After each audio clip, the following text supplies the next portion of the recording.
So this dude asks his buddy to fill in for a baseball game because their teammate got hurt. But when he shows up, he finds out they're actually robbing a bank. They bail, he gets busted, and to understand how we ended up here, let's take it back to the jump. At the start, we see Henry. He's just a chill guy working the night shift.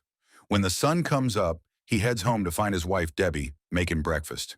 She's all hyped up, like she's been waiting for this moment forever. While Henry's eating, Debbie asks if they're going to visit Sandy and Bill this week. He says yeah, but then she flips it and says she doesn't even want to go. She wants Sandy and Bill to come to them. When he asks if she's talking about kids, she says, yup. Then she asks him if he loves her, but before he can even open his mouth, there's a loud-ass bang on the door. Henry opens it and sees his buddy Eddie standing there, with a guy named Joe who looks like death, pale and definitely not okay. Since Debbie's a nurse, she jumps in to help Joe. Eddie begs Henry to take Joe's spot in a baseball game because Joe's too sick to play, and the team is desperate. Henry's like, man, it's November, but Eddie tells him the field is well kept. Henry looks at his wife and basically wants to escape her baby talk, so he agrees. Next thing you know, he's in the car with Eddie. He asks where the game is, and Eddie says it's near Kaiser Village, about 15 minutes away. On the way, Eddie tells him to pull over in an alley and tells Henry to wait up. What Henry doesn't see is Eddie and his crew putting on masks, grabbing guns, and hitting the bank. Henry's just chilling, clueless, until the alarm goes off. The gang comes flying out and peels off, leaving Henry all alone in the car. Right then, a cop passes by and notices Henry's wearing the same team jersey as the robbers, so he busts him. During the interrogation, the detective tells him, look, we know you didn't pull the trigger, but these guys aren't your friends. Why you covering for them? Henry ends up getting 3 years in the pen. There he meets his cellmate, Max Saltzman. When Max asks what he's in for, Henry says bank robbery. Max is like, nice, clean, simple, good money. When Henry asks Max his story, Max says, murder, got a life sentence. The next morning over breakfast, Max tells Henry that most inmates had dreams but ended up here because something went sideways. When he asks Henry about his dream, Henry says he never really had one. Max tells him the real crime is not chasing a dream, that his life on the outside was basically just another prison. 6 months later, Debbie visits and tells Henry she met someone and fell in love. Weirdly enough, Henry isn't even mad. He just wants her to be happy. Time flies and we see Max and Henry joking around with other inmates. Max cracks jokes about how the guy who snitched on him came to visit, and Max told him that when he gets out, he's going to kill the guy's dog, burn his house down, and cut the tongue out of the guy sitting in front of him. The guy getting a haircut is like, damn, man, you're scaring me. The inmates ask Henry about his parole hearing. They all know he's innocent. When Henry says he didn't do it, one guy says, but you did the time, man. Max explains that since he had the time to run and didn't, he basically did the crime anyway. When Henry asks Max about his dream, Max says life inside is easy and he's got nothing left to prove. Eventually, Henry gets paroled. He goes to visit Debbie and is floored to find out the new guy is actually Joe, the guy from the day of the robbery. Debbie's pregnant, just like she wanted. She takes Henry to get his stuff and asks what his plan is. Joe shows up and offers him a job selling Korean kitchenware for a company called Janshu. Joe thanks him for not snitching, and Henry's like, I didn't even know your name, man. Henry goes to stand in front of the bank where it all started. While he's walking, a car suddenly hits him. The driver, Julie, jumps out, all stressed, yelling at him for not watching the road. Then the same cop who busted him before shows up, saying he saw the whole thing. She was looking at her phone. He helps Henry up, realizes who he is, and says, welcome back, you're out. Henry goes to a cafe, and Julie comes in to check on him. He tells her he's fine. He says she looks familiar, and she tells him she acts in commercials. Before she leaves, she tells him to watch his step. In the bathroom, Henry sees an old newspaper clipping on the wall about a bank robbery that happened through a tunnel.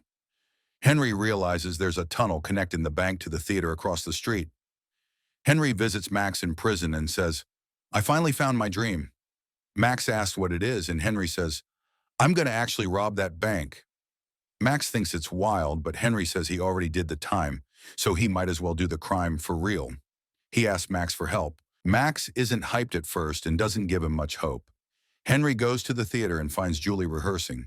He sees the director pushing her way too hard. Julie goes to get coffee and runs into Henry. They go to a cafe and Henry tells her she's a great actress, unlike what the director says. Julie thanks him for not suing her after the accident.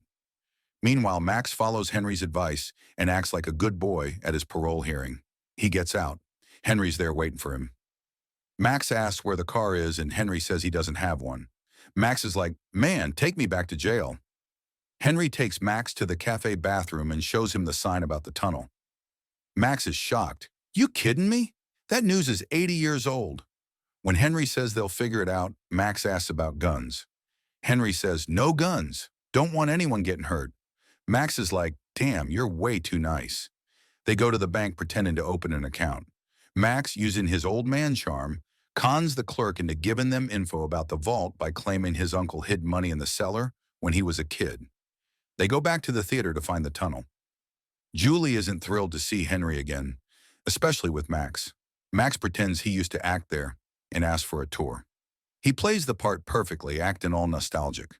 The guy there shows him exactly where the tunnel was walled off. Backstage, Henry tells Julie he just got out of prison. She asks for what, and he says not murder. He changes the subject, saying the place is historic. Max volunteers to help out at the theater to stay close to the tunnel. Henry asks Julie out for Chinese food at 8 o'clock. Back at the house, Max says they'll start by clearing the dirt in the tunnel.